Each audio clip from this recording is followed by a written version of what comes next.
Bueno, continuamos con la inversión térmica. Dijimos entonces, a partir de ese punto, el gradiente de temperatura con respecto a la altura disminuye con ella. Esta altura es importante porque si yo tomo la altura desde donde se produce la inversión hacia el suelo, si lo multiplico por la superficie que está abarcando, me da los metros cúbicos de aire y ese es un dato importante para el control de heladas. Lo vamos a ver cuando veamos heladas. Entonces, estos gradientes son importantes. Tenemos el de insolación, la isotermia y el gradiente de inversión. Otra forma de modificación de la temperatura es a través de los procesos adiabáticos o cambios adiabáticos de la temperatura, es decir, donde no hay un intercambio con el medio. Y los responsables de estos cambios son las capas altas de la atmósfera, procesos del tiempo. Entonces, cuando una masa de aire sube y tiene una menor presión, produce un descenso de la temperatura, produce una expansión. Entonces, se enfría por expansión de esa masa de aire. Cuando la presión es mayor, se comprime y hay ascenso de la temperatura. Es un proceso de comprensión, calentamiento. Entonces, estos procesos adiabáticos van a enfriarse o calentarse en función de la altura que ascienden o descienden en función de su contenido de humedad.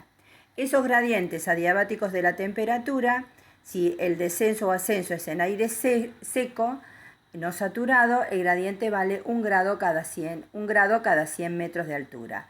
Y en el ascenso o descenso de aire húmedo, sea saturado, el gradiente adiabático seco, el valor variable menor que el gradiente adiabático seco es el gradiente adiabático húmedo de 0,55 cada 100 metros de altura.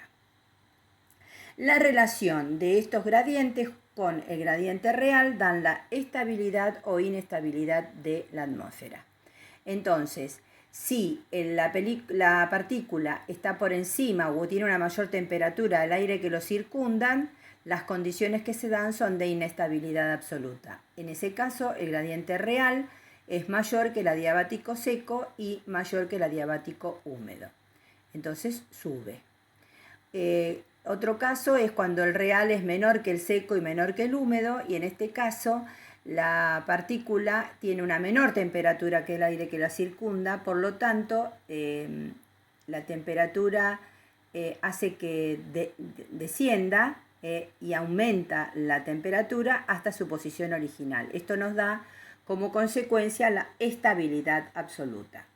Cuando el gradiente real es igual al seco o es igual al húmedo, entonces la partícula es de igual temperatura que el aire y tiene igual densidad, genera entonces el equilibrio indiferente, no pasa nada. Puede pasar una cosa o la otra. Si el aire es seco, la partícula a menor temperatura que el aire que lo rodea es más densa, por lo tanto tenderá a descender hasta su posición original. En ese momento es estable, y la otra condición de aire húmedo, que la temperatura es mayor que la del aire, es menos densa y tenderá a seguir ascendiendo y se transforma en inestable. En ese caso, el gradiente real es menor que el adiabático seco y el real es mayor que el adiabático seco.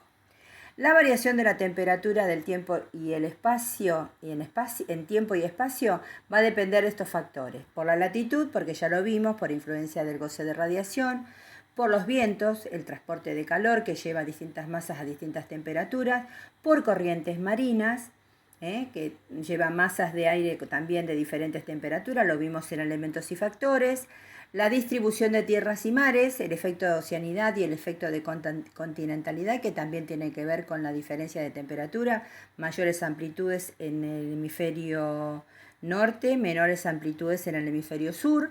Características del suelo y la cubierta, ya vimos el color, si es suelo seco, si es suelo cubierto o suelo desnudo, y la orografía, que por ese ascenso y descenso de las masas de aire que son obligadas a expandirse o a saturarse o generar una diferencia de temperatura entre el día y la noche, generando grandes amplitudes, es el efecto que puede producir la orografía. En resumen, vimos la temperatura del suelo, las formas de transmisión, vimos la temperatura del aire, que la conducción del calor dependía del suelo, vimos cómo se calienta el aire, convección, advención y turbulencia, los procesos adiabáticos, cómo varía la temperatura con la altura según la hora, el gradiente de insolación, de inversión e isotermia, y vimos los gradientes adiabáticos húmedo y seco, que tiene que ver con los procesos de estabilidad y inestabilidad, y la importancia que tiene la temperatura del suelo con el crecimiento vegetal, la microbiología del suelo,